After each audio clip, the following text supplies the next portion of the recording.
Hello ladies and gentlemen, and welcome back to another video.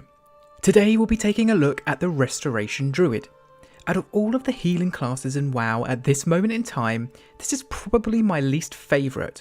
However, that doesn't mean that it's not good. It's still powerful as fuck, just like in Legion, but sure, it has taken some hits along the way.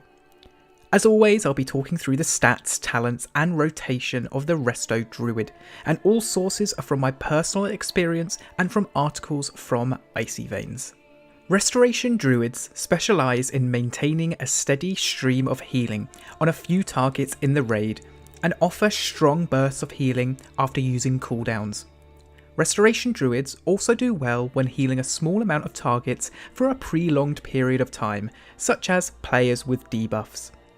Restoration Druids suffer in general when they have to react to damage for which they are not prepared for, and when they did not have the time to set up their heal over times ahead of time. Tranquility and Flourish offer strong burst healing when needed. So the talents for the Restoration Druid start off at tier 1.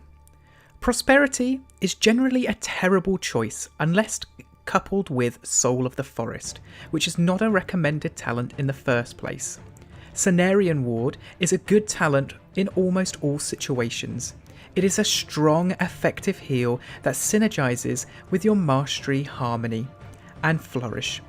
Abundance can be a strong talent both in dungeons and in raids.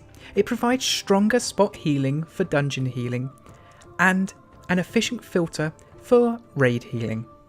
Low Rejuvenation Duration, try and say that when you're drunk, is the only downside, since it might be hard to get 5 to 7 stacks consistently, where Regrowth starts to edge out Rejuvenation in efficiency.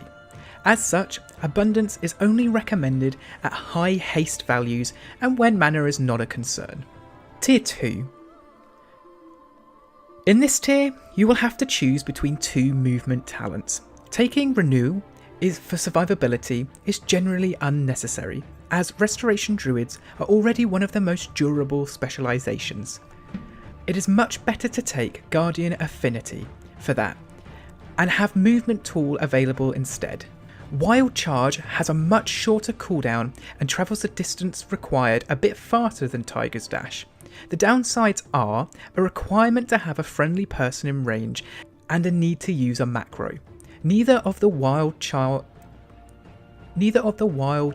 versions in forms offer as much reactive power because of the global cooldown, while Wild Charge itself only occurs 1.5 second cooldown, and only after it is over you'll be able to use Wild Charge. Tiger Dash's biggest downside is the fact that it replaces Dash. The movement speed increase is very strong.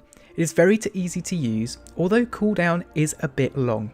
Tiger Dash should be a fine choice, especially for dungeons and solo content. Tier 3. In this tier, the default choice should be Guardian Affinity. The passive damage reduction you gain is extremely valuable during progression content, and even the active abilities can be very beneficial. Notably, Frenzied Regeneration can be used after taking heavy damage in order to heal yourself for free. The Hot from Frenzied Regeneration scales with Mastery and contributes to it. In cases where you expect to take a heavy hit, you should put Rejuvenation on yourself beforehand to make Frenzied Regeneration even stronger. Balance Affinity could be used for fights where the raid is spread out, due to the passive increase in the range of your abilities. However, a 5-yard increase is not much and will only see niche use on fights where both your survivability is not important and players are spread far enough for 5 yards to make a difference.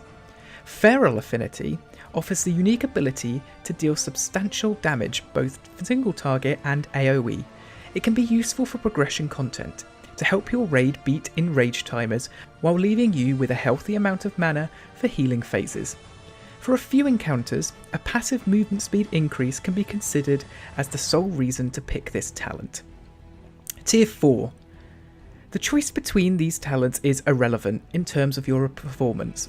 You will simply choose the one which you prefer most, or which better suits the encounter's mechanics. That said, Typhoon will probably be the most useful talent in the majority of fights and dungeons. Tier 5. Cultivation offers a passive increase to your rejuvenation healing, increasing your mastery synergizers. Incarnation, Tree of Life is a very strong cooldown. Both the flat healing increase and the buff to rejuvenation apply to spells you cast before activating Tree of Life, and lasts through the entire duration of the tree. Tree of Life has a good synergy with Flourish, since it lines up with every second one. The only downside would be the reduced mastery value due to the losing extra hot stacks from your cultivation. Otherwise, this is a very strong raid and dungeon talent. Soul of the Forest is too weak in numbers to be considered for any content. Besides being weak, Soul of the Forest also requires you to use your emergency heal in a rotational manner. However, if you decide to use it, the buff is best to be used on either regrowth or wild growth, depending on which of the healing you need.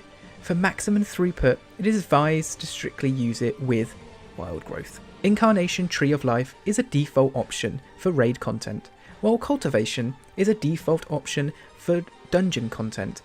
Soul of the Forest does not provide enough throughput or consistency the other two options give you. Tier 6 talents. Inner Peace is a very strong talent for raids. The power comes from fitting extra casts of tranquility into the fight, in case where it is impossible to do so due to either awkward timings, movement, or your raid cooldown assignments. It is advised to take Spring Blossoms instead. Inner Peace can have a niche use in Mythic Plus, especially on bursting weeks. It allows your group to make bigger pulls more often, which will speed up the clear. Stonebark is a very niche talent, which mostly shines in tank healing scenarios. It increases your Ironbark uptime and increases its power by quite a bit, making the target very unlikely to die due to dots or strong hits. Stonebark is only useful in dungeon content, and it is not advised to use it in raids. Spring Blossoms requires a lot of players in a group to be stacked, because it makes your efflorescence prioritize targets that do not have Spring Blossoms hot on them, and ignore the injured player rule. It is the most optimal if you can keep efflorescence under 9 people and more consistently throughout the fight without moving it too often. The heal over time effect is extended by Flourish, but it does not speed up or scale with haste, with the exception of photosynthesis. You should pick this talent on stacked fights without too much movement and very steady damage. Otherwise, Inner Peace would be the preferred choice. Keep in mind that using multiple Autumn Leave talents will push you into using Inner Peace. Make sure you get priority on raid cooldown usage to be able to fit extra casts of Tranquility. Tier 7. For raiding, the best talent in this tier is Flourish. The power of this cooldown is too strong to pass up on. Flourish can also be considered for dungeon healing. Photosynthesis is unfortunately too weak for raid healing.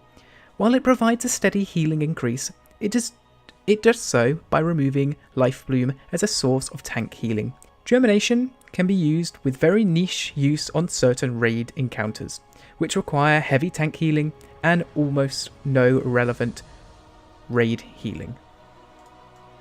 The basic stats for Restoration Druids. The stat priority for a Restoration Druid depends on whether you are planning to heal the raid or heal in dungeons. So the raid healing stats go as Mastery as number 1, 2 has 3 options which include Haste, Critical Strike, Versatility, and the third Intellect. Dungeon healing is as follows. So Mastery and Haste are on the same level at number 1, 2 is Versatility, 3 is Critical Strike, and the last one, 4, is Intellect. And that's pretty much it, guys. A quick guide to the Restoration Druid. Now, if you do want to see more healing guide videos, remember to hit that subscribe button, and if this video did help you out, then leave a like. So thank you very much for joining me, and I will see you in the next video.